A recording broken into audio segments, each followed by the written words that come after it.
বাদশাহী দিয়েছিলেন বাদশা জুলকারনাইন। হযরতে ইব্রাহিম আলাইহিস সালাম কাবা শরীফ গাঁথতেছিলেন, ওই রাস্তা দিয়ে জুলকারনাইন যান। জুলকারনাইন জিজ্ঞেস করলেন, হে আল্লাহ তুমি কে? বলে আমার নাম ইব্রাহিম। খলিলুল্লাহ। বলে খলিলুল্লাহ কি? বলে খলিলুল্লাহ আল্লাহর বন্ধু। বলে আল্লাহকে? বলে জুলকারনাইন তিনি তোমারও রব, আমার রব, তিনি একমাত্র মালিক স্রষ্টা আল্লাহ। জুলকারনাইন ডাক দিয়ে বললেন, হে ইব্রাহিম তুমি তাহলে কে? বলে আমি তার নবী। বলে ইব্রাহিম আল্লাহ যে আছে, তুমি যে তার নবী, আমি জুলকারনাইন কি করে বিশ্বাস করব বলো? সাইয়্যিদুনা ইব্রাহিম ডাক দিয়ে বললেন, জুলকারনাইন তাহলে তুমি বলো কি করলে তুমি মানবা আল্লাহ আছে এবং আমি তার নবী বিশ্বাস করবা? জুলকারনাইন বলল, ইব্রাহিম পাহাড়ে জাবালে আবু কুবাইসে ছাগল ভেড়া দুম্বাগুলি চরে চরে বেড়ায়, ঘাস খেয়ে বেড়ায়। ইব্রাহিম ওই ভেড়ার পাল যদি এসে এই হেরেমের তোমার কাবার পাশে এসে দাঁড়ায়া যদি বলে আল্লাহ আছে এবং তুমি তার নবী, তাহলে আমি জুলকারনাইন মেনে নেব আল্লাহ আছে। যদি ওই ভেড়ার দল এসে তোমার কালেমার সাক্ষ্য দেয় ইব্রাহিম, তাহলে মানব তুমি নবী। সাইয়েদুনা ইব্রাহিম আলাইহিস সালামের মুজিজা বলতেছি। ইব্রাহিম আলাইহিস সালাম ভেড়ার দলকে ডাক দিছে, ভেড়ার দল এদিকে আসো। সমস্ত ভেড়াগুলি দৌড়িয়া সাইয়েদুনা ইব্রাহিম আলাইহিস সালামের সামনে দাঁড়িয়ে গেল। ইব্রাহিম ডাক দিয়ে বললেন, এ ভেড়ার দল তোমরা এই কালেমার আমার কালেমার সাক্ষ্য দাও। ভেড়ার দল বলতে লাগলো, লা ইলাহা ইল্লাল্লাহু ইব্রাহিম খলিলুল্লাহ। চিৎকার মেরে জোরে বলেন সুবহানাল্লাহ। আচ্ছা কি মনে হয় ছাগলে কথা বলতে পারে? এখন বলেন ছাগলের এই ভেড়ার ভাষা কে দিল? জবান খুলে কে দিল? আল্লাহ সৃষ্টির রুলস হচ্ছে গরু দুম্বা ভেড়া বকরি এরা মানুষের মতো কথা বলবে না। এটা আল্লাহর আইন, এটা আল্লাহর আইনে সে কথা বলতে পারে না, এটা আল্লাহর ফয়সালা বিধান। মানুষই শুধু মানুষের মতো তার ভাষা দিয়ে ভাব প্রকাশ করতে পারবে, বাকিটা কোন সৃষ্টি আর সম্ভব না জিন ব্যতীত। এটা কি করে সম্ভব যে একটা ভেড়া এসে মানুষের মতো জবান খুলে বিশুদ্ধ আরবি ভাষা দিয়ে সাইয়্যিদুনা ইব্রাহিম আলাইহিস সালামের কালেমার সাক্ষ্য দিচ্ছে? জুলকারনাইন বুঝে ফেলছে যা ঠিকই আপনি নবী এবং আল্লাহ আছে। ওই সময় তিনি হেরেমে বসে ইব্রাহিম আলাইহিস সালামের কাছে কালেমা পড়ে মুসলমান হয়ে গেলেন। খলিলুল্লাহ তার জন্য দোয়া করলেন, আল্লাহ তাকে বাদশাহী দিলেন। এই কোরআন শরীফে তার নাম আছে,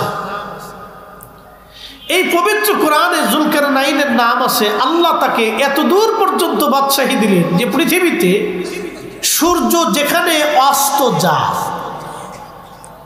সেইখান পর্যন্ত তিনি সফর করেছেন। যেখান থেকে সূর্য যে সাগরের থেকে উদিত হয় তিনি সেই সাগরের শেষ সীমা পর্যন্ত পৌঁছিয়েছেন, যা আজও আধুনিক বিজ্ঞানের পক্ষে সম্ভব হয় নাই। বুঝে যাবেন আপনি। সারা পৃথিবীর বাদশাহী আল্লাহ তাকে দিয়েছিলেন, বাদশাহ জুলকারনাইন। কোন কোন বর্ণনাতে আসছে তিনি 1000 বছর পৃথিবী শাসন করেছেন, কেউ বলেছেন 1600 বছর।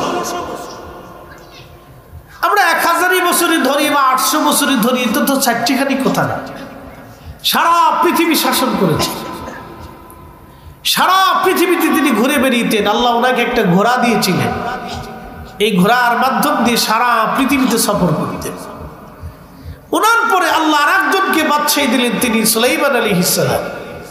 আল্লাহ তাকে একটা তখ্ত দিয়েছিলেন, সারা পৃথিবী শাসন করেছে। এখন প্রশ্ন করি, জবাব দিবেন, এই শাসন ক্ষমতা কি স্থায়ী না অস্থায়ী? একসাথে বলতে হবে। এই সাভারের ভিতরে শত শত হাজার হাজার কোটি টাকার মালিক আছে না ভাই? বলেন তো, আল্লাহর সিদ্ধান্তের বাহিরে একটা ভাতের দানা বেশি খাওয়ার কোন সুযোগ কারো আছে? ব্যাংকে থাকুক, জমিনে থাকুক, ইন্ডাস্ট্রিতে থাকুক, সে হাজার হাজার কোটি টাকার মালিক হবে, কিন্তু খেতে পারবে না। ফয়সালা কার? একসাথে বলেন, কার? যদি তাই হয়, তাহলে আমি অবৈধভাবে কেন সম্পদ রুজি করব? কথা ঠিক আছে না আমার? আচ্ছা বলেন, কেউ কবরে চলে গেলে আর ফিরে আসার কি কোনো সুযোগ আছে? সনাতনী যারা আছে, আমাদের দেশে হিন্দু ধর্মের যারা আছে, তাদের একটা বিশ্বাস আছে, এটা তাদের বিশ্বাস, আমি কটাক্ষ করবো না, যার যার বিশ্বাস নিয়ে শেষে থাকে। তো তাদের বিশ্বাস হচ্ছে আবার আসিব ফিরে ধানসিঁড়িটির তীরে নবান্নে এ বাংলায় হয়তো শালিকের বিশ্বাস। তাদের বিশ্বাস হচ্ছে ভগবান আমাদেরকে আবার পৃথিবীতে পাঠাবে, হয়তো পাখি করে বা কবুতর করে, না হয় কোনো প্রাণী করে বা কোনো পশুকুল করে ভগবান আমাদেরকে আবার পৃথিবীতে পাঠাবে, এটা হচ্ছে তাদের বিশ্বাস। কিন্তু আল্লাহর ফয়সালা অনুযায়ী আর পৃথিবীতে আমাদের ফিরে আসার কি আদৌ কোনো সুযোগ আছে? নাই। ওয়ালাই ইউআখিরাল্লাহু নাফসান ইযা জাআ আজালুহা।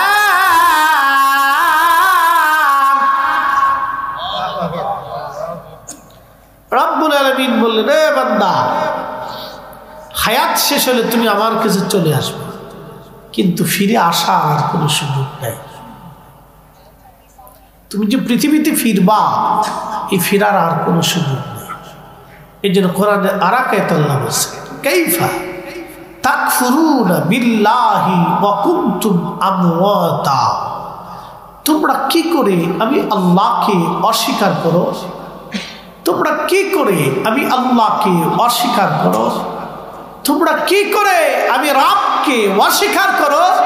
অথচ তোমরা নির্জীব ছিলে, নিষ্প্রাণ ছিলে, দেহহীন ছিলে, অস্তিত্বহীন ছিলে, নামহীন ছিলে, বংশ পরিচয়হীন ছিলে। আমার বয়স 45 বছর আগে এই পৃথিবীতে আমার কোনো অস্তিত্বই ছিল। কি কথা ঠিক আছে না? 100 বছর পরে আমাদের আর কোনো অস্তিত্ব, এখানে যারা বসে আছি আমাদের কারোই থাকবে না। কথা ঠিক আছে না ভাই? 100 বছর এখানে বয়সী কেউ আছে? নাই। তার অর্থ হচ্ছে আমরা যারা এখানে বসে আছি, 100 বছর আগে পৃথিবীতে আমাদের কারোই অস্তিত্ব ছিল না। আবার 100 বছর পরে ঠিকই পৃথিবীতে আমাদের কারোই অস্তিত্ব থাকবে না।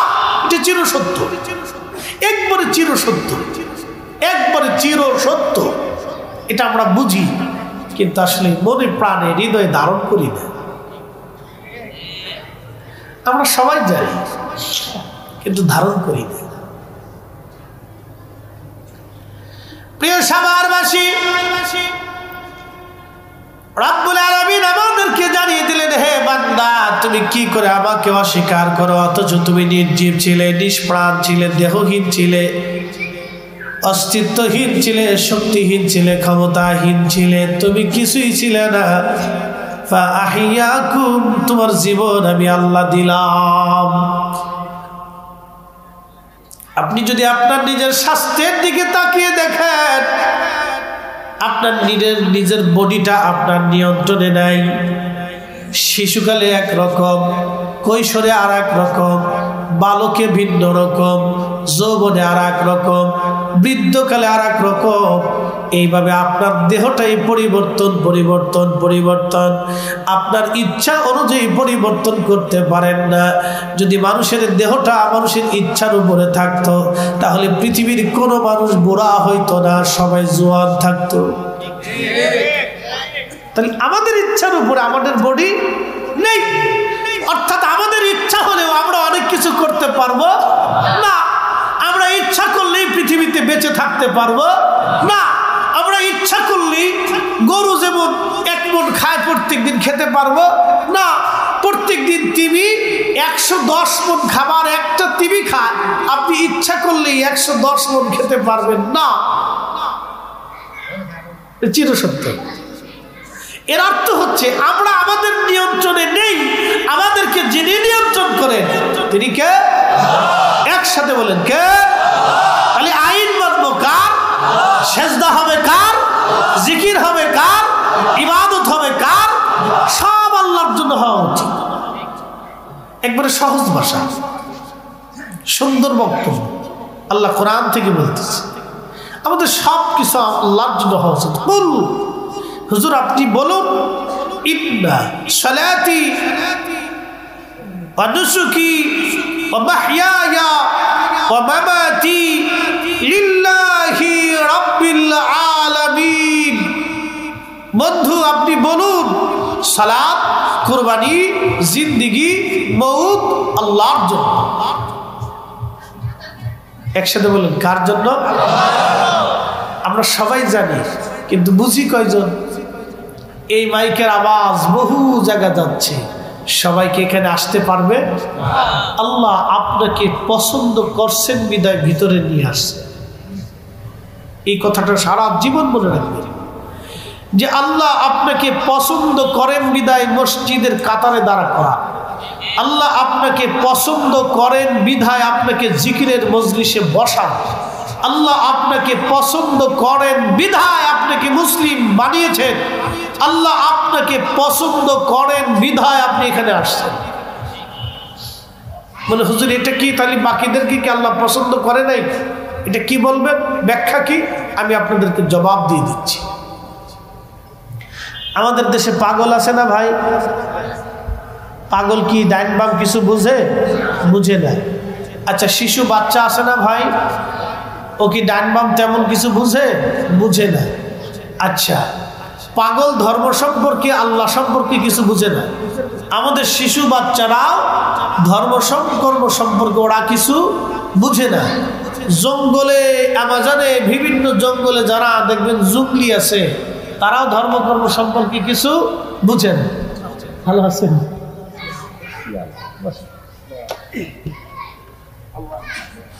তারাও কোনো কিছু বুঝে না। মেহেশ্বরের মাঠ কায়েম হবে, আল্লাহ বিচারপতি, আমরা সব আসামি। আমরা সবাই কি একসাথে বলেন কি? আমরা চিরসত্য, আমরা সবাই আসামি। জীবনে মিথ্যা বলছি, বক্তা শ্রোতা সবাই বলি নেই ভাই, মিথ্যা বলছি, কবিরা গুনাহ করছি। বুকে হাত দিয়ে কেউ বলতে পারবে যে কবিরা গুনাহ হয় নাই? কেউ বলতে পারবে। আপনি কি আর আমি কি? কবিরা গুনাহ করছি, তো কবিরা গুনার পরে তার তো কোনো গুনাহ নাই, এটি সবচেয়ে বড় গুনাহ। তো বড় গুনাহ আপনিও করছেন আমিও করছি, তা আমরা সবাই কি আসামি? আমরা সবাই আসামি, আপনিও আসামি আমিও আসামি। আসামি ছাড়া এখানে কেউ নাই, সবাই আমরা আসামি। আমরা তো আসামি, তো আল্লাহ বিচারপতি, মেহেশ্বরের মাঠে আমরা আল্লাহর আদালতে আসামি হয়ে গেছি। আমরা সবাই আসামি। সেই দিন আল্লাহ পাগলকে ডাক দিবেন, আরে পাগল তুমি কেন দুনিয়াতে আমি আল্লাহর আইন মানো নাই, আমাকে খোদা বলে জানো নাই? পাগল বলবো ইয়া রাব্বি আমারে পাগল বানাইছিলেন, যদি পাগল না বানাইতা তাহলে অবশ্যই তোমাকে মেনে মেনে চলতাম। ছোট্ট বাচ্চা যারা মায়ের কোলে থেকে মারা যায়, ওই ছোট্ট বাচ্চাটাকে আল্লাহ কিয়ামতের ময়দানে ডাকবে, আমার বান্দা দুনিয়াতে কেন তুমি আমাকে মানো নাই? ছোট্ট বাচ্চা বলবি ইয়া রাব্বি বুঝারা বয়স হওয়ার আগেই তো নাবালেগ অবস্থায় তুমি আমাকে কবরে নিয়ে আসছো, তোমার দরবারে নিয়ে আসছো। আল্লাহ যদি সেই দিন তুমি আমারে বড় বানাইতা, বালেগ বানাইতা, তাহলে তোমাকে মানতাম। জঙ্গলের ভিতরে জঙ্গলি বাহিনী যারা আছে, বড় মানুষ যারা আছে, ওই যে উপজাতি যারা আছে, যাদের কাছে কখনো কালেমার দাওয়াত পৌঁছায় নাই, তাদেরকে আমার রব বলবে, ও আমার বান্দারা, কেন তোমরা আমার কাছে মানো নাই, আমার কথা মানো নাই, আমাকে খোদা বলে জানো নাই? সেই সময় জঙ্গলিরা বলবে, ইয়া রাব্বি, যদি আমাদের কাছে কালেমার দাওয়াত আসতো তাহলে আমরাও মেনে নিতাম।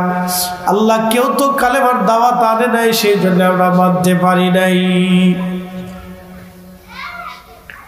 সবার উত্তর সুন্দর। রব্বুল আলামিন বললেন, তাহলে আমি যা বলবো তোমরা কি মানবা? বলে, হ্যাঁ রব, মানবো।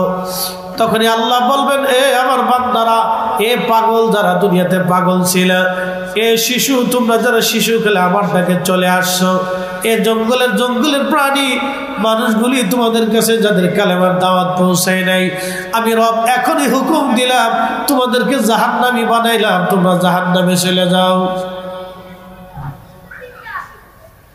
তখন একদল ছুট দিবে, দৌড় দিবে জাহান্নামের দিকে, এক দৌড় দৌড়াইতে থাকবে, আর একদল দাঁড়াই থাকবে। আল্লাহ বলবেন, তোমরা দৌড়া দিল না, হুকুম দিলাম জাহান্নামে যেতে, দাঁড়াই রইছ? বলি, ইয়া রাব্বি, জাহান্নাম বড় কষ্টের জায়গা, কঠিন জায়গা, আল্লাহ ডর করে, আপনারা মাফ করে দিন। ঠিক কত বড় সিটা। আল্লাহ ডাক দিবে, হ্যাঁ বান্দা, আমাকে তোমরা দেখেছো, আমার হাসর দেখেছো, জাহান্নাম দেখতেছো, আমি রাব্বে কারীমের সামনে আমি সরাসরি হুকুম দেওয়ার পরও তোমরা আমার কথা না মেনে এখনো দাঁড়ায় রইছো। তাহলে তোমরাই শোনো, দুনিয়াতে যতই শুধু উপদেশের জন্য নবী রাসূল, উলামা, ফুদালা, আউলিয়াত কেরাম যতই তোমাদেরকে নসিহত করতো, তোমরা মানতা না।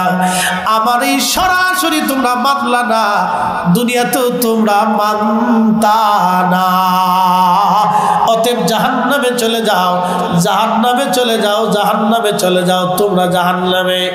যারা জাহান্নামের দিকে দৌড়াবে ডাক দিবে, বান্দা দাঁড়া, তোমরা কেন জাহান্নামে যাও? বান্দারা বলবে, ইয়া রাব্বি, আপনি হুকুম দিছেন, এই জন্য আমরা জাহান্নামে চলে যাচ্ছি। আল্লাহ ডাক দিয়ে বলবে, বান্দা দাঁড়াও, তোমরা জাহান্নামে যাওয়া লাগবে না, তোমরা আমি আল্লাহ হাসরের ময়দানে তোমরা হুকুম মানছ, দুনিয়াতেও তোমরা হুকুম মানতা, আমার বান্দারা যাও, আমি রব্বুল আলামিন তোমাদেরকে জান্নাতি বানাই দিলাম। একবার জোরে বলা যাবে কি আল্লাহু আকবার?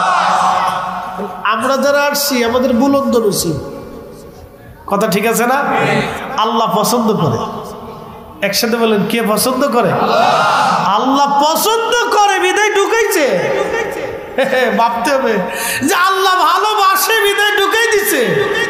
আর আপনি যে আসছেন এটাই পরীক্ষায় পাস। মসজিদে যে ঢুকছেন, নামাজ হবে কি হবে না এটার পরে চিন্তা করে, নামাজ হইল কি হইল না এটা পরে চিন্তা পরে, কিন্তু আপনি যে আল্লাহর হুকুম মাইনে মসজিদে ঢুকছেন এটাতেই পাস। একসাথে বলবেন আল্লাহু আকবার। আপনার সামনে হারামের টাকা অনেক আসবে, কোটি কোটি টাকা আসবে, কি ব্যাপার, আসে না ভাই? আসে। যারা সাংবাদিকের চাকরি করে তাদের সামনে আসে, যারা পুলিশের চাকরি করে তাদের সামনে আসে, যারা রাজনীতি করে তাদের সামনে আসে, যারা সরকারি আমলা তাদের সামনে আসে, যারা বড় বড় টেন্ডার করে তাদের সামনে আসে। অনেকের সামনে এরকম অবৈধ টাকা অনেক আসে, অনেক অফার আসে, নিজ দিয়ে আসে, অনেক টাকার অফার আসে। বলে আপনি ওই জায়গাটাকে খালি করে দিবেন, দখল করে দিবেন, আপনাকে এত কোটি টাকা দিয়ে দিব। অনেক অফার তাদের কাছে আসে। যদি অফারটাকে লাথি মেরে দিয়ে তারা ওই সময় আল্লাহর হালালটাকে মেরে না, ওই মানাটাই তার জন্য সাকসেস, ওই মানার কারণে সে আল্লাহর কাছে কবুল। একসাথে বলবেন আল্লাহু আকবার। এটা এক ধরনের জিহাদ, এটা এক ধরনের অনেক বড় জিহাদ। যারা সাংবাদিকরা মৃত্যুর মুখে নিয়ে সত্য রিপোর্ট করে, আপনি তাকে ছোট করে দেখবেন না, ও মরণের মুখে নিয়ে সত্য রিপোর্ট করতেছে। যেই পুলিশ লক্ষ লক্ষ কোটি কোটি টাকা ঘুষ এক পাশে রেখে সত্য রিপোর্ট করে, বুঝতে হবে এই লোকটা 100% পিওর, সে আপনার চাইতেও পিওর। কারণ সে এক পাশে অর্থ আর এক পাশে হক রাইখা সে হকের উপরে একবারে দায়েম কায়েম রয়েছে, এই লোকটা 100% পিওর। যে রাজনীতিবিদ কোটি কোটি টাকার অফার থাকার সত্ত্বেও যে অন্যায় বিচার করে না, ন্যায় কাজ করে, বুঝতে হবে এই লোকটা 100% আপনার চেয়ে প্রিয়। কারণ সে আগুন এক পাশে আর এক পাশে মৃত্যু আগুনের পাশে দাঁড়াইয়া সে তার নিজের মৃত্যুকে এবং আগুনকে বরণ করে নিছে, কিন্তু সে মিথ্যাকে বরণ করে নাই। সে আপনার চাইতো আমার চাইতো দামি। এই জন্য আল্লাহ রসুল বলছেন, দুনিয়াতে যে ন্যায় বিচার করবে আল্লাহ হাসরের ময়দানে তাকে আরশে মুআল্লার নিচে জায়গা করে দিবে। আসতে হয়ে গেল না? জোরে বলে।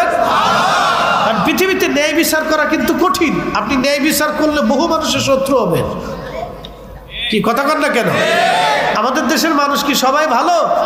সবাই কি ন্যায় মানে না? ছেলে অন্যায় করছে, মামলা থেকে ছেলেরে বাঁচানোর জন্য মা চেষ্টা করে, বাবা চেষ্টা করে, মামা চেষ্টা করে, চাচা চেষ্টা করে, খালু চেষ্টা করে, অথচ ছেলে কিন্তু নারী ধর্ষণ করছে।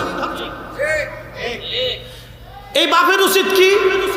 এই বাবার উচিত তখন ন্যায়ের পক্ষে থাকা, ছেলের পক্ষে না। আল্লাহর বিধান অনুযায়ী যেই ছেলে অন্যায় করবে তখন বাবার দায়িত্ব কোরআনের পক্ষে থাকা, ছেলের পক্ষ না। কি কথা বল না কেন? কিসের পক্ষে থাকা? কোরআনের পক্ষে থাকা, ন্যায়ের পক্ষে থাকা। বাবার উচিত, মায়ের উচিত ন্যায়ের পক্ষে থাকা। তখন দেখবেন ছেলের মহব্বতে পড়ে বহু বাবা কোরআনের পক্ষে না থেকে ছেলের পক্ষে চলে যায়। এটাই হচ্ছে পরাজয়। আর ওই সময় যদি কোনো বিচারক ন্যায় বিচার করে তাহলে বুঝতে হবে ওই বাবার চাইতে 1000 গুণে ভালো ওই ন্যায় বিচারক। এই জন্য আল্লাহ বলছেন, ন্যায় বিচারকরে আল্লাহ আরশে মুআল্লার নিচে জায়গা করে দেবে। বুঝতে পারছেন? এগুলি বুঝার অনেক কিছু আছে, ইসলাম অনেক বিষয় আছে, আমাদেরকে সূক্ষ্ম পয়েন্ট বুঝতে হবে। আমরা নিজেরাই অনেক সময় আমরা ন্যায়ের পক্ষে না থেকে সন্তানের পক্ষে চলে যাই, ভাইয়ের পক্ষে চলে যাই, চাচার পক্ষে চলে যাই, নিজের আত্মীয় স্বজনের পক্ষে চলে যাই। কিন্তু সমাজে ধরেন একটা গন্ডগোল হয়েছে, তখন আপনি কিসের পক্ষে? ছেলের পক্ষে নেবেন না ভাইয়ের পক্ষে নেবেন না ন্যায়ের পক্ষে নেবেন? যদি বলেন হ্যাঁ আমি ন্যায়ের পক্ষে নেব, তাহলে ন্যায়ের পক্ষ যদি নেন তাহলে একবারে নিরপেক্ষভাবে আপনাকে অবস্থানে থাকতে হবে। কথা ঠিক আছে না ভাই? নিরপেক্ষ থাকতে হবে। এগুলো আমাদের একটা সূক্ষ্ম পয়েন্ট। তাহলে এখন বলেন, প্রশ্ন করি, সারা বাংলাদেশের মানুষ যদি ন্যায়ের পক্ষে থাকে, প্রত্যেকটা বাবা যদি ন্যায়ের পক্ষে থাকে, প্রত্যেকটা ভাই যদি ন্যায়ের পক্ষে থাকে, প্রত্যেকটা মা বোন যদি ন্যায়ের পক্ষে থাকে, তাহলে আমাদের দেশে কি আর অন্যায় বিচার হবে না? কারণ বাবাই যখন ন্যায়ের পক্ষে, তখন সন্তান অন্যায় করছে বাবা নিজেই বিচার করবে যে না এই সন্তান, আমি অবশ্যই ন্যায়ের পক্ষে, সন্তানের পক্ষে না। কথা ঠিক আছে না ভাই?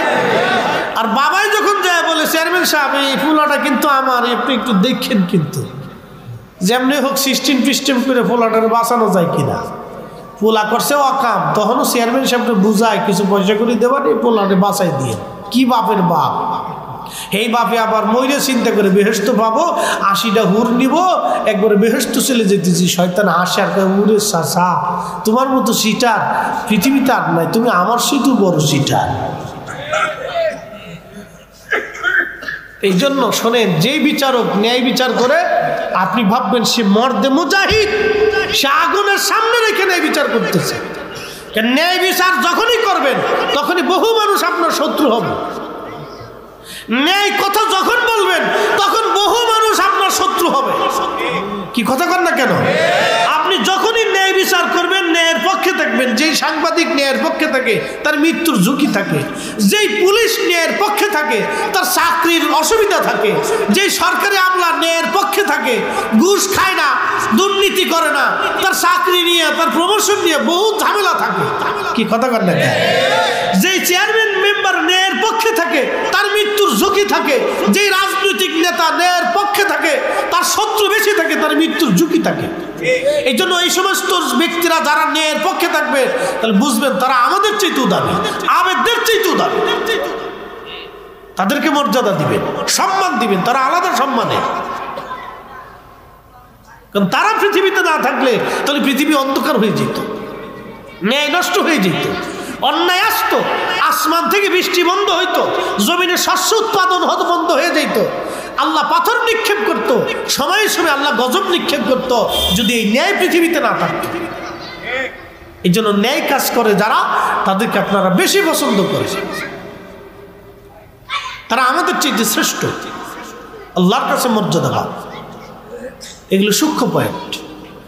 আল্লাহ আমাদেরকে এগুলি বুঝার তৌফিক দিক, সকলে বলে না আমিন। প্রিয় উপস্থিতি, খুব মনোযোগ দিবেন। বিশ্ববিখ্যাত একজন খলিফা, তার নাম ওমর রাদিয়াল্লাহু আনহু। আপনারা নাম শুনেছেন হযরত ওমরের। যদিও এর কথা আসছে, আপনি যদি চিন্তা করেন আমাদের দেশে কতজন মানুষ আছে, কতজন মুসলমান আছে, মুসলমানের হিসাব পরে করেন মানুষ কয়জন আছে, আপনি হিসাব করেন মানুষ কয়জন আছে। বলে হুজুর মানুষ কিভাবে চিনব? যদি মানুষ চিনতে চান তাহলে টাকা হাওলাত দিবেন, মানুষ যদি চিনতে চান দোকানে বাকি দিবেন, মানুষ যদি চিনতে চান তাহলে আপনি আপনার নিজের যুবতী কন্যাটাকে রাত 10টার সময় রাস্তায় ছেড়ে দিয়ে বলবেন তুমি ঢাকা গাবতলী থেকে ঘুরে আসো, তাহলে বুঝবেন যে দেশে মানুষ কয়টা আছে। আর যদি আরো মানুষ চিনতে চান তাহলে ঘরের দরজা খুলে ঘুমাবেন, তাহলে আপনি মানুষ চিনবেন যে কত মানুষ আছে দেশে। কি কথা কন না, কত মানুষ আছে দেখবে যে খালি দরজা জানলা খুলে ঘুমাই থাকবে, আর বেশি কিছুর দরকার নেই, তাহলে দেখবে যে মানুষ কত আছে। তো যদি আরো বুঝতে চান তাহলে মসজিদের দরজা জানলা খুলে রাখবেন, তারপরেও বুঝবেন যে মানুষ কারে কম। মসজিদের টাকা তার কুত্তায় চুরি করে না, এটা মানুষই করে। কোনো হিন্দু চুরি করে না, এটা মুসলমানেরই করে। কি কথা কর না কেন? কোনো হিন্দুর কলিজায় সাহস হয় না যে মুসলমানের মসজিদে চুরি করবে। হিন্দুরা এটা সাহস করে, এটা ভারতে করতে পারে কিন্তু বাংলাদেশে করে না। মুসলমানই চুরি করে, আল্লাহর ঘর মসজিদে চুরি করে। ছি ছি ছি, মুসলিম কল্পনা করতে পারবেন? এটাও আছে। এই জন্য মানুষ, আপনি মুসলমানের হিসাব পরে করেন, আগে মানুষের হিসাব করেন যে মানুষ কয়জন আছে, তাহলে বুঝতে পারবেন যে মানুষ কয়জন। এই জন্য এর ভিতরে যারা ভালো কাজ করে, ভালো মানুষ আছে, তাদেরকে গুরুত্ব দিবেন, মর্যাদা দিবেন, সম্মান দিবেন, যেন এরা মানুষ। হাজার ভেজালের ভিড়ে যদি কোনো ব্যক্তি ন্যায় বিচার করে তাহলে বুঝবেন এটা অনলি 1% মানুষ, তাকে সম্মান করবেন যেন একটা মানুষ। যেই লোকটা এখনো একটা মানুষ, যে খোলাফায়ে রাশিদের নীতিতে সে এখনো বহাল আছে, যে ন্যায় কথা বলে, সত্য কথা বলে, ন্যায়ের পক্ষে থাকে, এই লোকটা মানুষ, তাকে সম্মান করবেন, হাজার শ্রদ্ধা করবেন যেন একটা মানুষ। আমি আপনাদেরকে চিনাই দিয়ে দিচ্ছি, আমাদের দেশে কত মানুষ আছে জানেন? কত ভাই আছে নিজের বোনের জমি বুঝাই দেয় না, অথচ টুপি মাথায় দিয়ে মসজিদের কাতারে প্রথম কাতারে নামাজ পড়ে। কি কথা কর না কেন? আমাদের তো আলেম, আমরা কাছে অনেক মানুষ দোয়ার জন্য আসে, কতজন কান্দে যে হুজুর একটু দোয়া করে যে আমার জমি পাইনি। ভাই সেই দিন একজন কাঁদতে কাঁদতে অস্থির হয়ে যেত, বৃদ্ধা মহিলা, আমার ভাই আমাকে ঠকাই দিছে, আমার জমি আমার ভাই আমার বুঝাই দেন, এতটা বছর আমি গরিব মানুষ। আপনি তার কথা শুনলে গা শিহরে উঠবে যে করেটা কি? নিজের মায়ের পেটের ভাই তার বোনকে জমি 30 বছর ধরে বুঝাই দেয় না। আপনি কল্পনা করতে পারবেন? গা শিহরে ওঠার মতো কথা। আবার এই বিষয় নিয়ে যদি আপনি আদালতে মামলা করেন তো মামলা 30 বছর চলে। এখন আমি আপনাদেরকে একটা সূক্ষ্ম পয়েন্টে প্রশ্ন করি, জবাব দিবেন তো। বনে জমি পায়, এটা একবারে আল্লাহর আইনে বলেন আর সরকারের আইনে বলেন, বাবার অর্থ বনে পাবে, সন্তান পাবে। কথা ঠিক আছে না ভাই? কার অর্থ পাবে? বাবার সম্পদ সন্তান পাবে, আল্লাহর আইনেও পাবে, সরকারের আইনেও পাবে। তাহলে বনে মামলা করলো যে আমি আমার বাবার উত্তরাধিকার সূত্রে এই এই সম্পদ পাই, আমার ভাই দেয় না। এই মামলা 10 বছর চলার কি আছে? তো 7 দিনে শেষ হয়ে যাওয়ার কথা। কি কথা ঠিক আছে না? আদালত 10 বছর নিবে কেন? আমার প্রশ্ন হলো এটা, আদালত কেন 10 বছর এই মামলা নিবে? এটা তো 7 দিনে শেষ হবে। 7 দিনে বিচারক পুলিশ প্রধানকে ডেকে বলবেন এই উনি আল্লাহর আইনে, সরকারের আইনে বাবার সন্তান, সে সম্পদ বুঝে পায়, এত শতাংশ সম্পদ সে পাবে।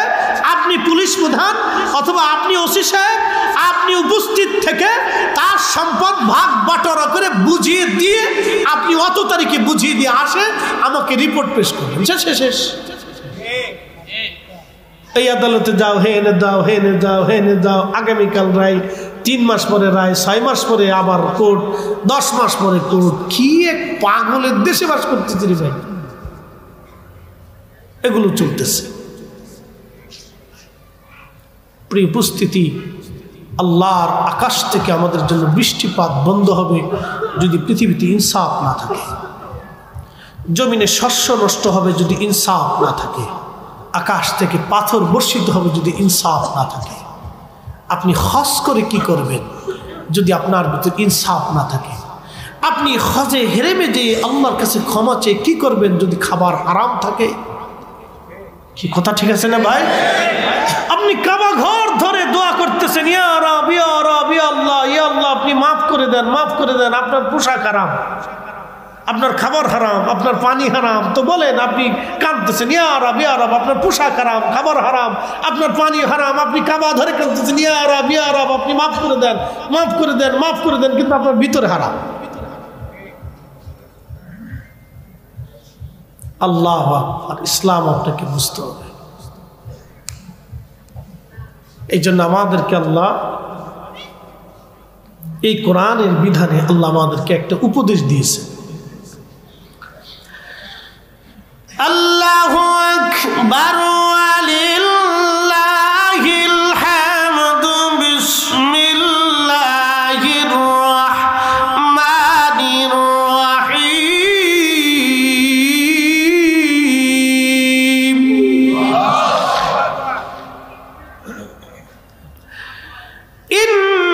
ইন্নাল্লাহা ইয়া'মুরু বিল আদলি ওয়াল ইহসানি ওয়া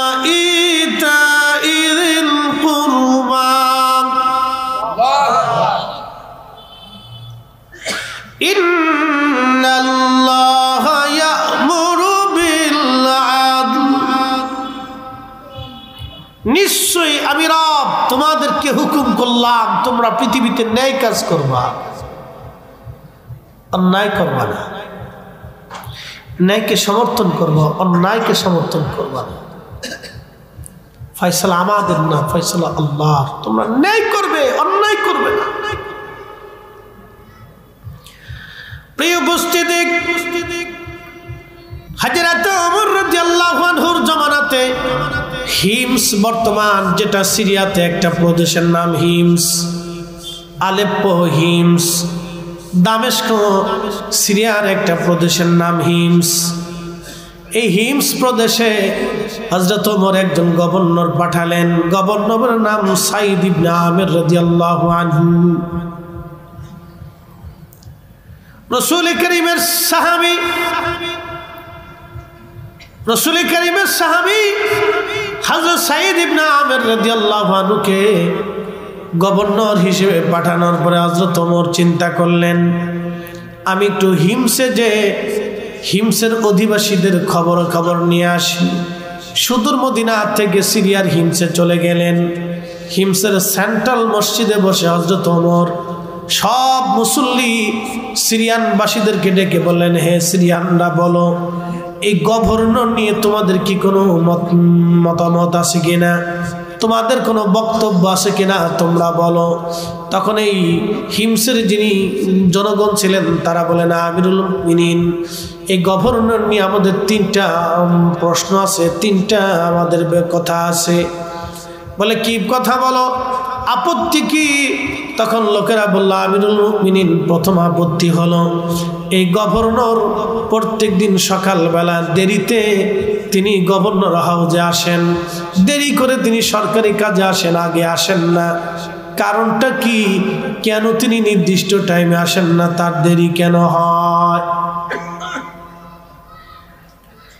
হযরত ওমর বললেন, সাইদ ইবনে আমির, আপনি আল্লাহর নবীর সাহাবী রাসূল, আপনি হিমসের গভর্নর, আপনি জবাব দিয়ে দেন।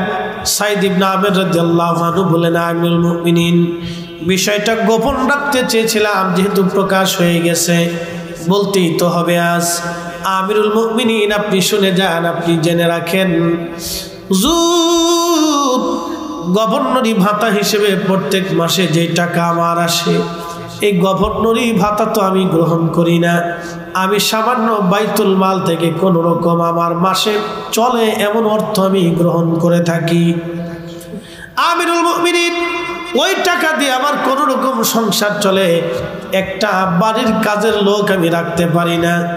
আমি সকালবেলা নিজের কাজ নিজে করি, নিজে রান্না করি, নিজে রান্না বান্না করে নিজে খেয়ে তারপরে আমি কাজে আসি, যার কারণে আমার আসতে দেরি হয়। আমিরুল মুমিনিন বিষয়টা গোপন রাখতে চেয়েছিলাম, কিন্তু সবার সামনে আজ প্রকাশ করতে বাধ্য হলাম। আপনি একটু চিন্তা করতে পারবেন যে একজন গভর্নর, তিনার কাজের লোক নাই, নিজে রান্না করে, নিজে বাড়ি ঘর পরিষ্কার করে, নিজে সব করে তারপরে কাজে আসে। এটা সাহাবী রাসূল। পৃথিবীর মাটি খুঁজে এরকম একজন আর পাবেন না। পৃথিবীর মাটি যদি খুঁজেও আপনি তালাশ করেন এইরকম ব্যক্তি সাহাবীদের মতো আর আপনি পাবেন না, কোথাও পাবেন না। এরপরে বলতেছেন আর কি অভিযোগ? দেখেন কত বড় অভিযোগ, এটা কি কোনো অভিযোগ হলো? এটা সাধারণ বিষয়। বলে আর কি অভিযোগ? বলে আর অভিযোগ হচ্ছে সারা রাত্রিবেলা ভরে ডাকলে উনি ডাকে সাড়া দেন না, কারণটা কি? হযরত ওমর বললেন, সাঈদ ইবনে আমির তুমি এবার জবাব দিয়ে দাও। নবীর সাহাবী ডাক দিয়ে বলতেছে, আমিরুল মুমিনিন বিষয়টা গোপন রাখতে চেয়েছিলাম কিন্তু প্রকাশ করতে হলো আজ। আমিরুল মুমিনিন সারাদিন জনগণের কাজ করি, মানুষের কাজ করি, সারাদিন মানুষের কাজ করার পরে রাত্রিবেলা একটু সুযোগ হয় বিদায় আমি সারা রাত্র ভরে ভরে আল্লাহর ইবাদত করি। একবার জোরে বলা যাবে কে মারহাবা? আচ্ছা কি বুঝলেন? যে লোকটা সারা রাত্র ইবাদত করে তারে দিয়ে কি আমানতের খেয়ানতের কোনো সম্ভাবনা আছে? এক চুল পরিমাণও নেই। এই জন্য ওই সময়কার মানুষ শ্রেষ্ঠ ছিল। রাসূল বলতেন, খায়রুল কুরুনি সুম্মাল্লাযীনা ইয়ালুনাহুম সুম্মাল্লাযীনা ইয়ালুনাহুম, আমার এবং আমার সাহাবীদের জমানা উত্তম, আমার পরে তাবিঈদের জমানা উত্তম, তারপরে তাবিঈদের জমানা উত্তম। এরপরে রাসূল বললেন তারপরে শুধু ফিতনা ফিতনা ফিতনা ফিতনা ফিতনা সুলতান জিল্লুল্লাহি ফিল আরদ। হে আমার উম্মত শুনে রাখো, তারপরে রাজা বাদশারা আসবে, রাজা বাদশাদের কাছ থেকে ফিতনা ফাসাদ আসবে। আমার উম্মতরা তোমরা শোনো, সুলতান জিল্লুল্লাহি ফিল আরদ, আর শাসক গোষ্ঠীরা হচ্ছে জমিনে আল্লাহর ছায়া। আল্লাহ যেমন সবাইকে খাবার দেয়, ছায়া দেয়, নিরাপত্তা দেয়, হিন্দু বৌদ্ধ খ্রিস্টান শিখ নাসারা জৈন মাজুসি মুসলিম সবাইকে যেমন আল্লাহ খাইতে দেয়, পড়তে দেয়, নিরাপত্তা দেয়, ওষুধ দেয়, চিকিৎসা দেয়, তো রাষ্ট্রপ্রধানরাও এইরকম তার দেশের নাগরিককে সবাইকে এইরকম নিরাপত্তা দিবে, খাদ্য দিবে, বাসস্থান দিবে, খাদ্যের নিরাপত্তা, চিকিৎসার নিরাপত্তা, রাস্তার নিরাপত্তা, ঘুমানোর নিরাপত্তা, বস্ত্রের নিরাপত্তা, সব সুযোগ সুবিধা নিরাপত্তা রাষ্ট্রের শাসকরা তাদেরকে দেবে।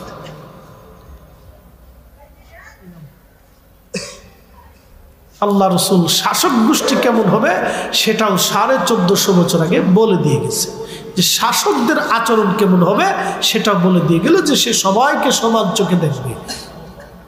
মনে রাখে, একজন 17 বছর ছিলেন, তিনি আজকে চলে গেছে।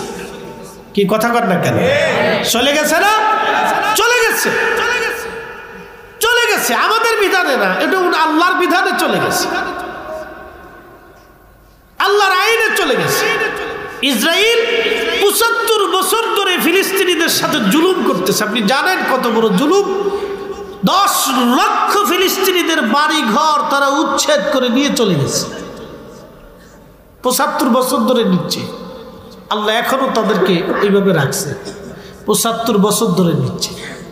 আপনি একসময় দেখবেন যে ইসরায়েল নামক কোনো রাষ্ট্র পৃথিবীতে মানচিত্রে নাই।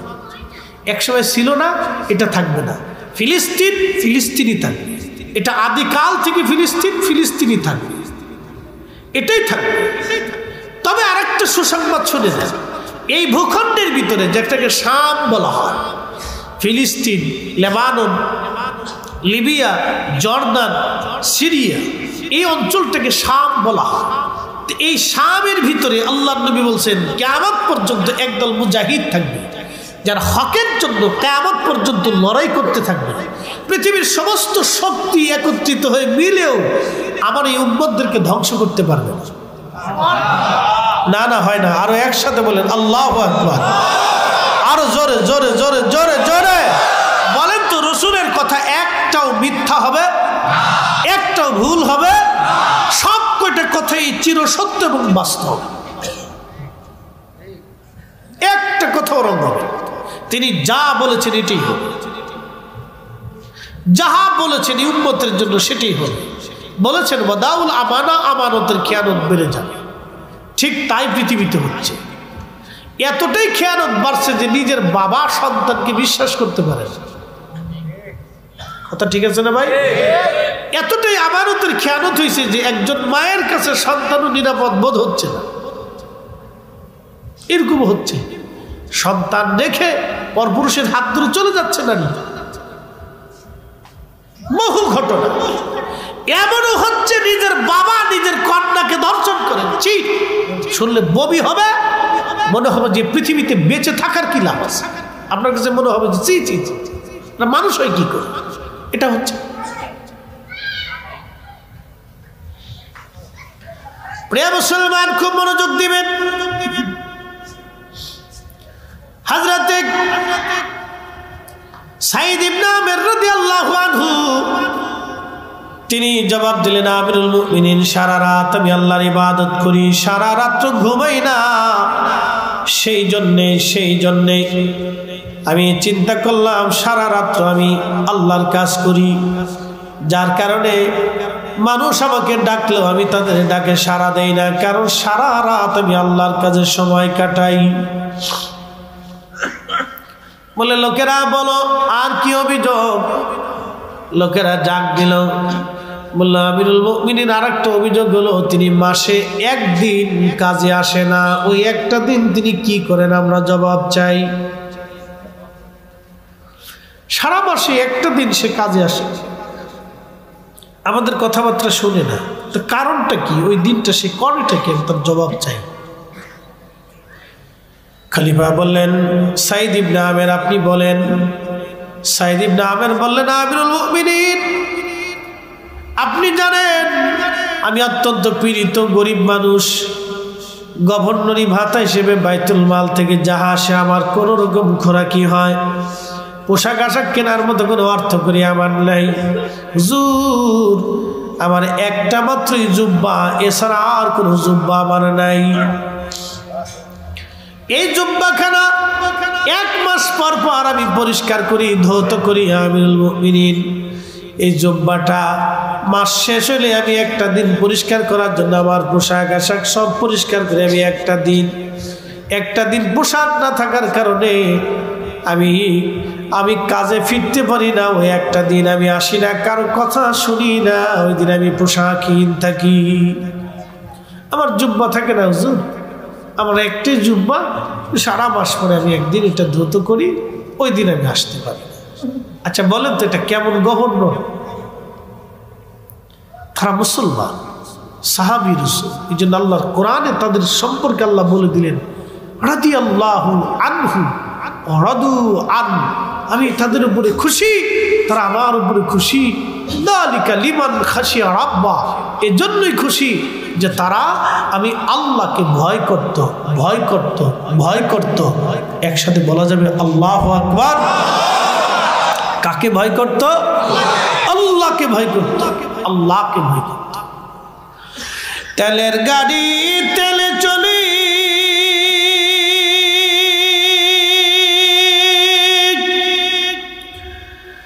হাওয়ার গাড়ি হাওয়ায় উড়ে, বিনা তেলে চালাই গাড়ি নবী সুলাইমান।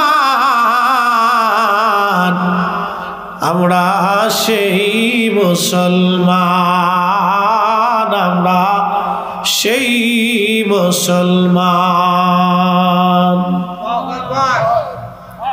নবীর একজন সাহাবী ছিলেন সালমান ফারসি রাদিয়াল্লাহু আনহু, 250 বছর হায়াত পাইলেন। উনি ইরাকের একজন গভর্নর ছিলেন। সারা মাসে গভর্নরি ভাতা 6000 রিয়াল আসতো, 6000 দিরহাম আসতো, তৎকালীন জমানায় 6000 টাকা। যেদিন বেতন পাইতেন ওই দিন সকালবেলা সবাইকে ডেকে ফজরের নামাজের পরে ইরাকের সমস্ত গরিব মানুষদেরকে ডেকে ডেকে ডেকে ডেকে 6000 টাকা সব গরিব মানুষকে সমানভাবে বন্টন করে দিতেন। জোরে বলা যাবে না মারহাবা। সাহাবী রাসূলের ইন্তেকালের সময় চোখের পানিগুলি বে বে বে বে পড়ে যাচ্ছে। সাহাবীরা বললেন, হুজুর আপনি রাসূলের সবচেয়ে বয়োবৃদ্ধ সাহাবী, আপনি চোখের পানি ফেলে ফেলে কেন কাঁদেন? কি জন্য আপনি কাঁদেন গো? সালমান ফারসি বলে, সাহাবীরা রে, আমি কিয়ামতের ময়দানে রাসূলের সামনে কোন চেহারা নিয়ে দাঁড়াবো বলো? বলে কেন, কি হয়েছে? বলে আমার নবী ইন্তেকালের সময় সব সম্পদগুলি আল্লাহর রাস্তায় দান করে দিয়ে গেছে, একটা কোটি সম্পদ নবী দুনিয়াতে রেখে যান নাই। এখন আমার কত সম্পদ জমা হয়ে গেল, কিয়ামতের ময়দানে আমি আমার রাসূলের সামনে কোন মুখ নিয়ে দাঁড়াবো? যদি রাসূল জিজ্ঞাসা করে কি জবাব আমি দেব বলো?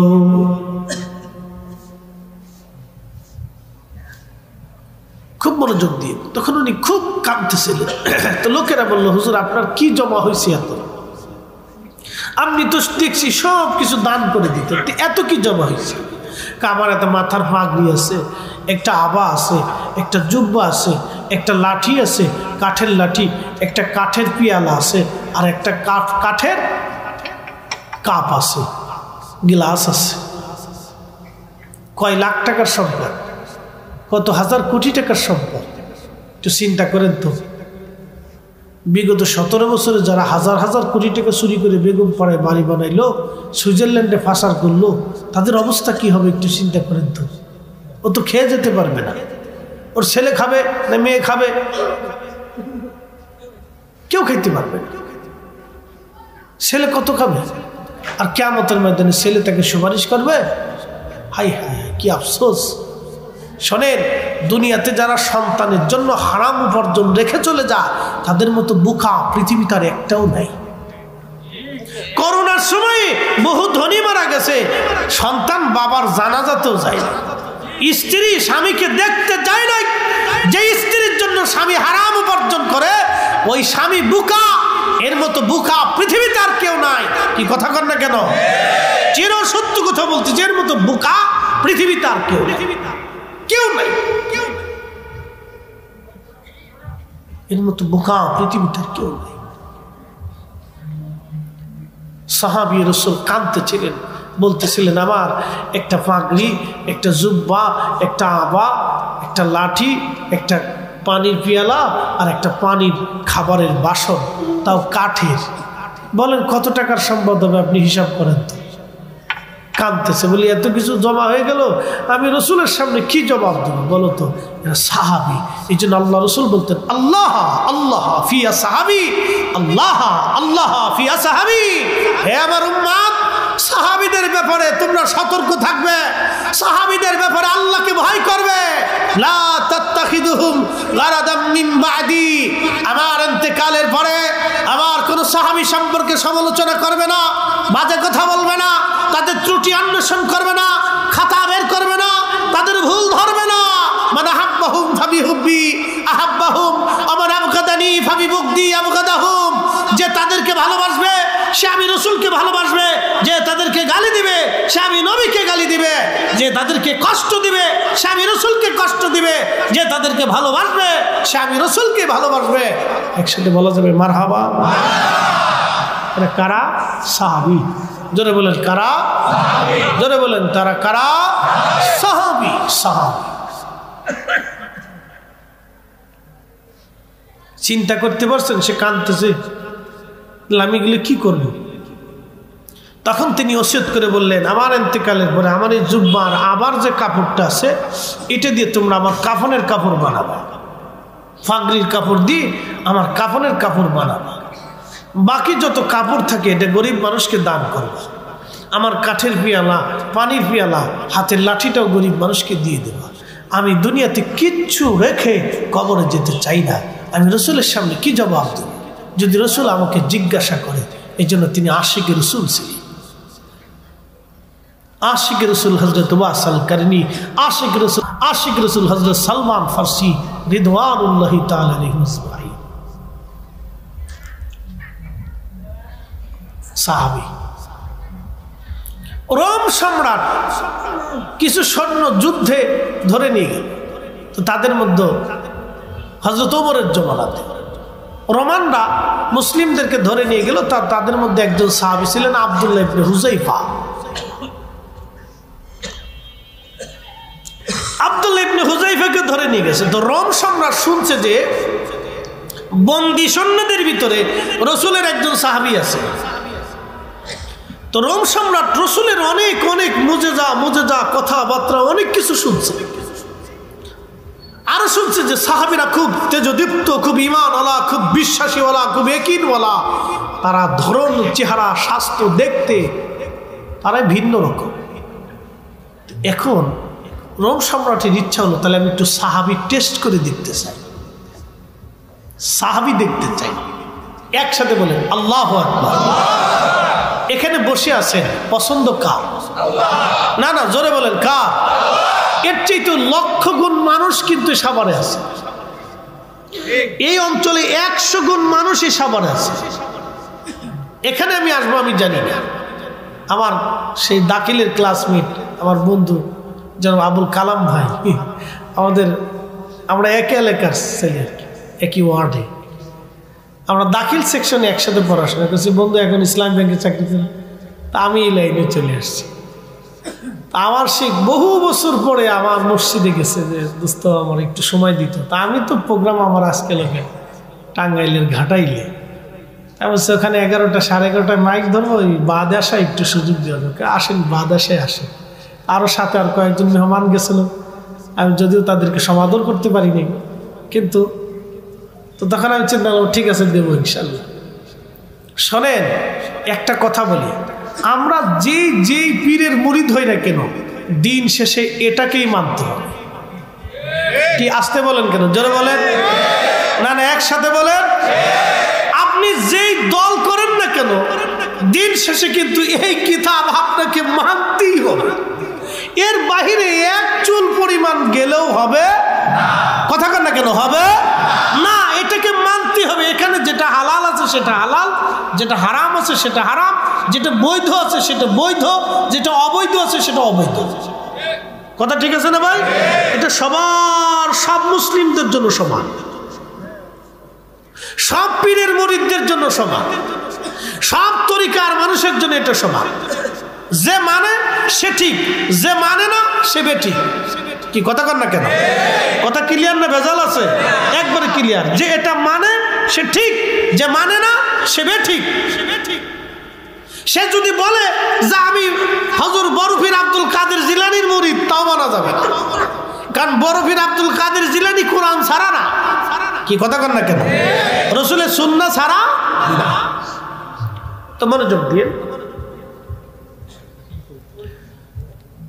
এই যে রোম সম্রাট নবী সাহাবী আব্দুল্লাহ ইবনে হুযাইফাকে ডেকে নিয়ে গেলেন। সভাসদ, রাজা বাদশাদের সভাসদ তো বুঝেন, তিনি সিংহাসনে বসে আছেন। সামনে বন্দী সাহাবী এবং বন্দী সেনাদেরকে ধরে নিয়ে আসছে। রোম সম্রাট বললেন, এদের মধ্যে কয়েকজনকে হত্যা করেন আর সাহাবী রাসূলকে এক পাশে রেখে দেন। আব্দুল্লাহ ইবনে হুযাইফাকে এক পাশে দাঁড়া করায় রাখলেন। আব্দুল্লাহ ইবনে হুযাইফার সামনে কয়েকজনকে শহীদ করা হলো, কতল করা হলো, তাদের শিরচ্ছেদ করা হলো। বুঝতেই পারতেছেন যে একজন সেনার সামনে একজন সেনাকে যখন হত্যা করা হয় তখন তার হৃদয়ের মধ্যে কেমন কাজ হতে পারে। তখন আব্দুল্লাহ ইবনে হুযাইফাকে রোম সম্রাট বললেন, আপনি শুনেছি আপনি বলে রাসূলের সাহাবী, নবীর সাহাবী? বলতে যে হ্যাঁ আমি রাসূলের সাহাবী। বলে রাসূলের সাহাবী যদি আপনি হন তাহলে আমি আপনাকে প্রস্তাব দিচ্ছি, আমি রোম সম্রাট, আমার একটা মাত্র কন্যা আছে, আপনার সাথে বিয়ে দিব। যদি আপনি রাজি হন আপনার সাথে আমার মেয়েটাকে বিয়ে দিব এবং আপনাকে খ্রিস্টান হতে হবে। সাহাবী রাসূল বললেন, রোম সম্রাট, জীবনের সব চলে যেতে পারে, আমি রাসূলের সাহাবী, আমার ঈমান তুমি নষ্ট করতে পারবা না। একবার জোরে বলা যাবে কি আল্লাহু আকবার? বলে তাহলে সাহাবী, আমার এই রোম সাম্রাজ্যের বাদশা তোমাকে এই চেয়ারে বসিয়ে দিব, আমার মেয়ে বিয়ে দেবো, আমার একটা মেয়ে তোমার এখানে বসাবো আর দিয়ে দিব, সারা রোম সাম্রাজ্য তোমারে দিব, তুমি খ্রিস্টান হয়ে যাও। সাহাবী বললেন, তাও হবে না, জীবন গেলেও হবে না। বলে তোমাকে শহীদ করবো। বলে তাও করে দাও, তাও ঈমান যাবে না। একসাথে বলবেন আল্লাহু আকবার। এরা সাহাবী। যারা বললেন তারা কি? একসাথে বলেন তারা কি? পুরো সারি পৃথিবীতে আছে, বিভিন্ন মত পথ নিয়ে তারা বেঁচে আছে। আল্লাহ আমাদেরকে শ্রেষ্ঠ ধর্ম ইসলামে দীক্ষিত করে সর্বকালের সর্বশ্রেষ্ঠ নবীর উম্মত হিসেবে আল্লাহ কবুল করছে। এটা আপনি ইচ্ছা করলেই পেতেন না যদি আল্লাহর দয়া না হতো। কথা ঠিক আছে না ভাই? বর্তমান পৃথিবীতে মানুষ আছে 800 কোটি, মুসলিম আছে মাত্র 200 কোটি প্লাস। এই 800 কোটি মানুষের ভিতরে আল্লাহ আপনাকে দয়া করছেন বিধায় আপনি মুসলিম হতে পারছেন। কথা ঠিক আছে না? পৃথিবীতে অনেক বড় বড় মেধাবী আছে। আপনি যদি দেখেন আমাদের দেশে যারা সনাতন ধর্মে আছে তাদের ভিতরে অনেক হায়ার এডুকেটেড পার্সন আছে। যদি খ্রিস্টান দেখেন, ইয়াহুদি দেখেন, মাজুসি দেখেন, জৈন দেখেন, শিখ দেখেন, বৌদ্ধ দেখেন, তাদের ভিতরে অনেক বড় বড় মেধাবী আছে। ডক্টর, ডাক্তার, অধ্যাপক, অধ্যক্ষ এবং বড় বড় মেধাবী পার্সন, অর্থনীতিবিদ বলেন, এরপরে আপনি সমাজবিদ বলেন, তারপরে আরো যত বড় রাজনৈতিক ব্যক্তিত্ব বলেন, তাদের ভিতরে অনেক বড় বড় মেধাবী লোক আছে। এখন প্রশ্ন, তাদের মেধা দিয়ে কি আল্লাহ চিনতে সাহায্য করছে? করে নাই। তাদের মেধা আল্লাহ চিনতে সাহায্য করেন। আল্লাহ আমাদেরকে দয়া করে মুসলিম হিসেবে কবুল করছে। একসাথে বলবেন সুবহানাল্লাহ। আমার সামনে মহাগ্রন্থ আল্লাহর কোরআন,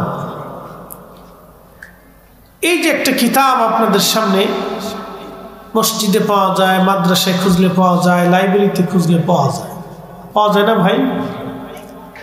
কিন্তু এই কিতাবটা সরাসরি আসমান থেকে, আল্লাহর পক্ষ থেকে, আল্লাহর জবান নিঃসৃত বাণী থেকে, আল্লাহর হাবিবের কালবে আল্লাহ নিক্ষেপ করেছে। একসাথে বলবেন সুবহানাল্লাহ। আল্লাহ তার রসুলের কাল মুবারক এটা নাজিল করেছে। যেখানে আয়াতগুলি আসতো তখন আল্লাহর নবী ঘেমে চুপসে যেতেন। তিনি মাটির উপরে বসা থাকলে দেবে যেতেন। উটের পৃষ্ঠে চড়া থাকলে উটের পিঠ তখন বাঁকা হয়ে উটের পাগুলি মাটির মধ্যে বসে যেত। এই কোরআনের এক আয়াতে আল্লাহ বলেছেন, লাউ আনজালনা হাদাল কোরআন লারাআইতাহু। নবী গো, আমি যদি এই কোরআনকে পাহাড়ের উপরে নিক্ষেপ করতাম, লারাআইতাহু, আপনি দেখতেন, লক্ষ্য করতেন, খাশিআন মুতাসাদ্দিআন মিন খাশিয়াতিল্লাহ, আমি আল্লাহর ডরে ভয়ে এই পাহাড় গলে মিসমার হয়ে যেত। তাহলে আপনি বুঝেন যে কোরআনের ওজনটা কত হতে পারে। যদিও এটা 250 গ্রাম, বাহ্যিকভাবে আপনি বুঝতে পারতেছেন। এটা আপনি কাগজের পৃষ্ঠার ভিতরে লেখা আছে, কিন্তু মূল বাক্যগুলি কোনো সৃষ্টি না। এটার কাগজ সৃষ্টি, কালি সৃষ্টি, কিন্তু কথা সৃষ্টি না। কথা আল্লাহ। একসাথে বলেন, কথা কার? আল্লাহ। এই কোরআনের একটা মাসালা আছে, এই কোরআনের উপর একটা বিশ্বাস আছে, আকীদা আছে। মানে আকীদা আহলে সুন্নাত ওয়াল জামাতে আকীদা হচ্ছে কোরআন শরীফ আল্লাহর কালাম। কোরআন কার কালাম? আল্লাহর কালাম। যেমন আলিফ লাম মিম,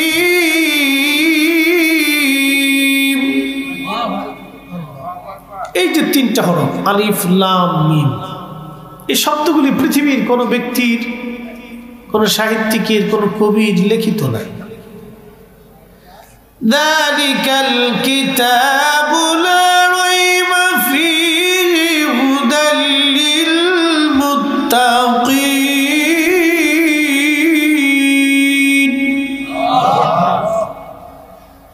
এই কোরআনে আল্লাহ বলতেছেন যালিকাল কিতাবু লা রাইবা ফীহি হুদাল লিল মুত্তাকিন, হ্যাঁ এমন এক গ্রন্থ যার ভিতরে কোনো সংশয় সন্দেহ নেই। আচ্ছা বলেন তো, আজও পর্যন্ত কি এই কালামের কোনো ব্যত্যয়, কোনো ভুল, কোনো ত্রুটি, কোনো আইব আজ পর্যন্ত কেউ ধরতে পারছে? পৃথিবীর বহু মেধাবীরা বহু বছর সাধনা করেছে, দেখি কোথাও কোনো ত্রুটি ধরা যায় কিনা, কিন্তু আদতেও সম্ভব হয় না। আপনারা জানেন বিজ্ঞান বলতেছে যে একজন মানুষ হাতের ইশারা করলো আর চাঁদ দ্বিখণ্ডিত হলো, এটি কি করে সম্ভব? কিন্তু কিছুদিনের গবেষণার ভিতরে এটির নিউজও গত পরশুদিন খবরে দেখলাম, সারা বিজ্ঞানীরা গবেষণা করে পেয়ে গেল যে একসময় চাঁদ পৃথিবীতে দ্বিখণ্ডিত হয়েছিল, চাঁদের মাঝখান থেকে একেবারে পুরাপুরি একটা ফাটল দৃশ্যমান। একসাথে বলবেন আল্লাহু আকবার। ইসলামের নবী 1450 বছর আগে মক্কাতে দাঁড়িয়ে চাঁদের দিকে ইশারা করে বললেন, হে চাঁদ তুমি আল্লাহর হুকুমে দ্বিখণ্ডিত হয়ে যাবে। চাঁদ কাঁপতে লাগলো, কাঁপতে কাঁপতে দ্বিখণ্ডিত হয়ে পাহাড়ের দুই পাশে যে চাঁদ, দুটুকরো চাঁদ কাঁপতে শুরু করলো, থরথর করে কাঁপতে লাগলো। একসাথে বলবেন আল্লাহু আকবার। নবীদেরকে আল্লাহ মুজিজা দিয়েছেন। কেন? যদি মুজিজা না দিতেন তাহলে মানুষ বলতো সে যে নবী, তার প্রমাণ কি? সে যে নবী, তার প্রমাণটা কি? প্রমাণকে সাবমিট করার জন্য আল্লাহ নবীদেরকে নবুয়ত দিয়েছে। সাইয়্যিদুনা ইব্রাহিম আলাইহিস সালাতু ওয়াস সালাম হেরেম গাঁথতে ছিল, কাবা শরীফ গাঁথতে ছিল। তো রাস্তা দিয়ে পৃথিবীর একজন বাদশাহ যাচ্ছিলেন, তার নাম বাদশাহ জুলকারনাইন। আমাদের দেশের ঐতিহাসিক বা বর্তমান পৃথিবীর ঐতিহাসিকরা বলেন তিনি বাদশাহ দ্য গ্রেট আলেকজান্ডার। না, এটা ভুল। আলেকজান্ডার আরো বহু পরে। আলেকজান্ডারের আগে পৃথিবীর একজন বাদশাহ ছিলেন, তিনি হযরতে বাদশাহ জুলকারনাইন। পৃথিবীর প্রত্যেকটা ইঞ্চি মাটির বাদশাহী আল্লাহ তাকে দিয়েছিলেন। একসাথে বলেন আল্লাহু আকবার। না না, হয় না, আরো জোরে বলেন, আরো আগে জোরে। 5ই আগস্টের আগে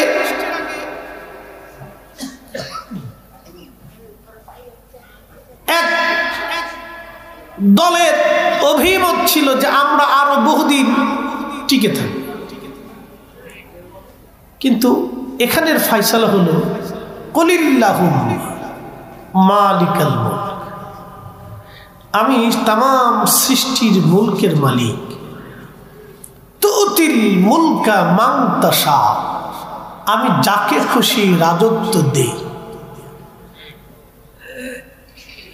তুইজ্জু মান তাশা, যার কাছ থেকে খুশি ওটা সিনাই নিয়ে যায়। একসাথে বলেন এইটা ঠিক না ওনাদেরটা ঠিক? কোরআনেরটা ঠিক না ওনাদেরটা ঠিক? এটাই ঠিক। যুগে যুগে এটাই ঠিক হয়েছে। কথা কোন ঠিক কিনা? যাহা রাব বলেছেন এটাই ঠিক। আবার আগামীতে কে আসবে আমরা কেউ বলতে পারবো না। প্রিয় উপস্থিতি,